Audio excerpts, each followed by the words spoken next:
penyediaan farmasi yang akan dikirim ke Jakarta untuk dibuat pil PCC itu. Ya, dan untuk membahas mengenai waspada PCC telah beredar di Jakarta, sudah hadir bersama saya dua narasumber, yakni Bapak AKBP Bambang Salamun, beliau selaku Kasubdit 3 Ditres Narkoba Polda Metro Jaya. Selamat petang, Bapak. Kemudian juga ada Bapak Sudaryatmo, beliau selaku Wakil Ketua Harian dari YLKI. Selamat petang, Bapak. Ya, sebelum terima kasih sudah hadir pada sore hari ini, melihat ini masyarakat dihebohkan begitu ya, dengan ternyata ada yang meninggal karena mengkonsumsi dari PCC di Kendari. Dan saat ini kabarnya sudah sampai di Jakarta. Dari pihak kepolisian, apakah memang benar, Pak? Jadi semenjak beredarnya video yang dari Kendari itu, kami dapat atensi dari pimpinan untuk mengecek ke pasar tentang peredaran PCC, apakah sudah ada di Jakarta, dan di serentak seluruh Polres, seluruh wilayah bertindak dan hasilnya ditemukan. Seperti di Jakarta Timur, kemudian di Jakarta Barat, di daerah sekitaran Palmerah, kami temukan ada peredaran PCC di situ. Memang jumlahnya belum banyak, tapi sepertinya sudah mulai beredar masyarakat. Apakah sama seperti yang di Kendari dalam arti pil PCC-nya? Sebenarnya PCC ini hanya nama saja. Jadi yang berbahaya itu dari kandungannya, karisoprodol ini. Kenapa? Karena berdasarkan penelitian dari Badan POM ini tahun 2013 itu izin peredarannya sudah dicabut. Jadi semua obat, jenis obat yang beredar dengan mengandung karisoprodol itu sudah tidak boleh beredar lagi karena lebih banyak penyimpangannya. Jadi pada prinsipnya semuanya yang mengandung karisoprodol tidak boleh beredar. Oke, dalam arti 2013 sudah dicabut dan tidak diproduksi lagi. Yang saat ini sedang beredar justru seperti apa, Pak?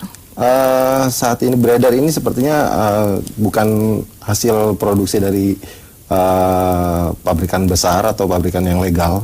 Ya, seperti baru hari ini ada penangkapan dari Bareskrim juga di daerah Jawa Tengah.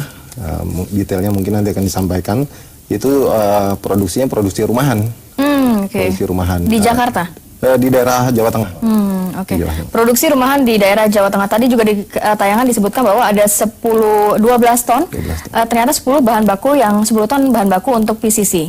Ini seperti apa? Apakah memang sudah sampai di Jakarta untuk bahan bakunya diproduksi tadi di Jawa Tengah begitu, Pak? Untuk saat ini untuk wilayah Jakarta kami sedang melakukan penyelidikan untuk terkait dengan sumber barangnya.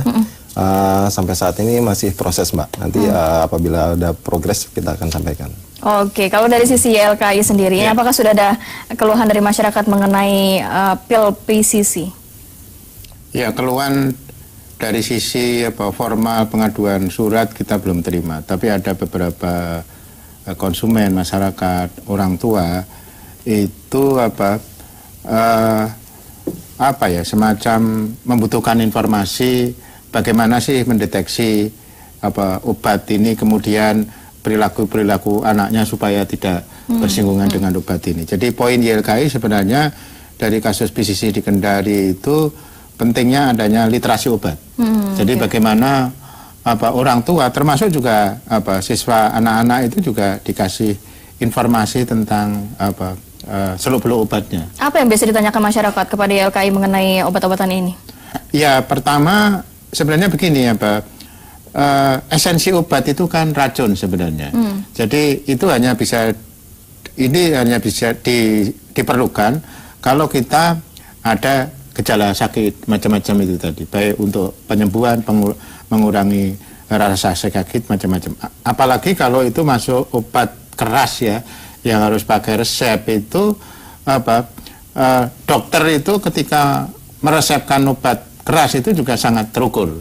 Makanya ketika lihat di Kendari itu efeknya itu seperti itu karena dia mengkonsumsi dalam jumlah yang tidak terukur. Jadi efeknya tidak sesuai begitu ya? Juga luar biasa. Jadi ini memang jadi bagaimana orang tua itu lebih aware pengetahuan tentang obat, kemudian bagaimana memahami perilaku anak-anaknya yang mencurigakan kalau dia bersinggungan atau apalagi mengkonsumsi itu, sama langkah-langkah apa sih yang harus dilakukan orang tua ketika anggota keluarganya atau anaknya itu sudah bersentuhan dengan obat-obat terlarang ini, yang barangkali perlu ada public awareness, edukasi secara masif gitu. Apakah dapat diketahui secara umum begitu apabila memang orang tua yang mengetahui anaknya menggunakan dari obat-obatan ini, Pak Sudaretno? Ya, sebenarnya gini ya Pak, awareness itu bisa dari orang tua, bisa dari anak. Nah, dari kasus Kendari itu YLKI berharap ada investigasi yang mendalam, jadi ada pembelajaran bersama supaya tidak terulang lagi, khususnya dari si orang tua. Dari orang tua itu harus digali informasi. Apa sih yang seberapa jauh orang tua itu terinformasi anaknya mengkonsumsi obat itu tadi. Terus dari mana ini masuknya? Apakah lingkungan pergaulan atau dia komunitas apa? Kalau lihat jumlahnya yang masif itu tidak mungkin itu dilakukan secara individual. Pasti ada jaringan, ada komunitas yang komunitas yang terorganisir. Baik. Ini melihat ternyata memang PCC sendiri sudah tidak boleh dalam arti obat-obatan yang mengandung dari bahan-bahan yang ada di PCC ini, begitu ya? Jadi untuk zat aktif yang tidak boleh ada dalam semua jenis obat itu sebenarnya adalah karisoprodol. Itu seperti tadi saya sampaikan, tahun 2013 itu peredaran legalitasnya sudah ditarik oleh Badan POM. Jadi sebenarnya sudah tidak boleh lagi beredar. Tidak boleh ada resep dokter yang meresepkan itu, ya, jadi memang sudah benar-benar tidak boleh digunakan oleh masyarakat umum. Jadi barang yang beredar sekarang itu sudah dipastikan itu adalah ilegal. Berapa banyak yang akhirnya obat-obatan yang tergolong dari PCC sendiri, Pak? Untuk sejauh ini penindakan kita di lapangan baru menemukan dua jenis. Salah satunya ya PCC itu. Apakah ini tergolong narkotika sebenarnya, Pak? Untuk saat ini belum dimasukkan dalam golongan narkotika, namun kita menjeratnya menggunakan Undang-Undang Kesehatan, Pak, nomor 36 tahun 2009, di mana di situ pasal 197-nya di situ mengatur tentang peredaran sediaan farmasi yang tidak memiliki izin edar.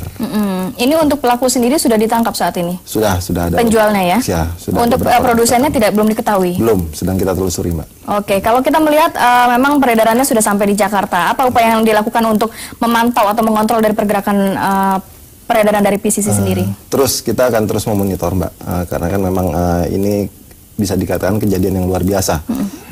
Begitu kita lihat di video itu di Kendari, berita yang beredar di medsos itu sangat masif sekali. Jadi memang ini menjadi atensi kami di kepolisian untuk terus memantau peredaran di pasar. Dan segala macam bentuk peredarannya pasti akan kami telusuri, karena mereka menggunakan pola seperti peredaran narkotika. Mereka menggunakan sel terputus. Mereka menjualnya secara tersembunyi. Kemudian hanya orang-orang tertentu yang dikasih. Nah, ini menjadi tingkat kesulitan tersendiri. Kalau menurut YLKI sendiri ini kan Bapak Presiden juga mengatakan Indonesia sudah darurat narkoba. Tadi dikatakan literasi dari masyarakat sendiri seperti apa? Ya, memang salah satu hal yang mendesak untuk dilakukan adalah meningkatkan literasi obat. Jadi bagaimana orang tua termasuk anak-anak itu terinformasi tentang jenis-jenis obat, fungsinya, berikut risikonya. Berikut risikonya, itu satu. Kemudian yang kedua, kalau dari kasus PCC ini memang ini kan masuk kategori produk ilegal ya.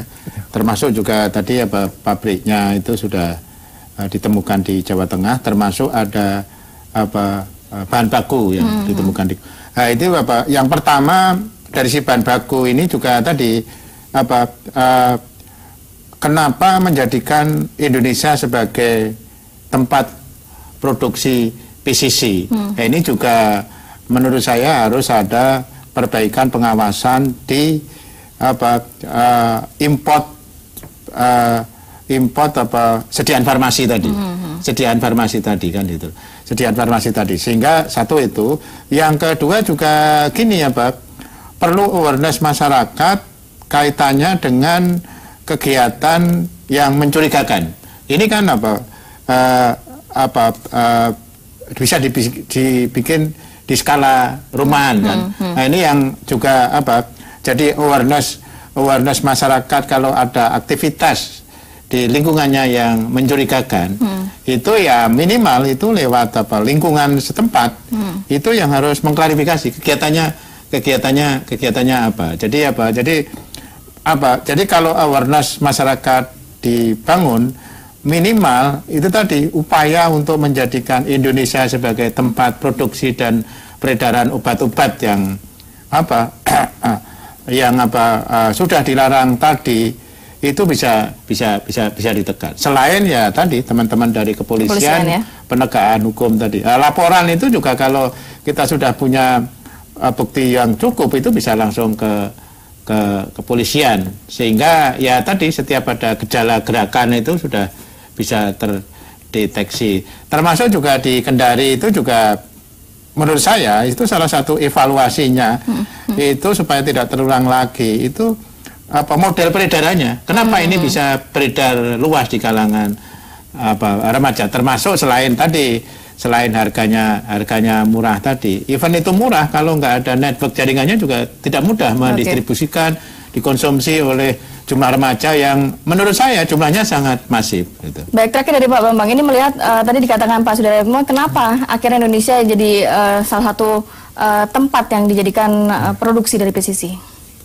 Yang jelas kalau dari pengalaman kami dalam tindak pidana narkotika ini, memang Indonesia ini memang pasar yang sangat dicari.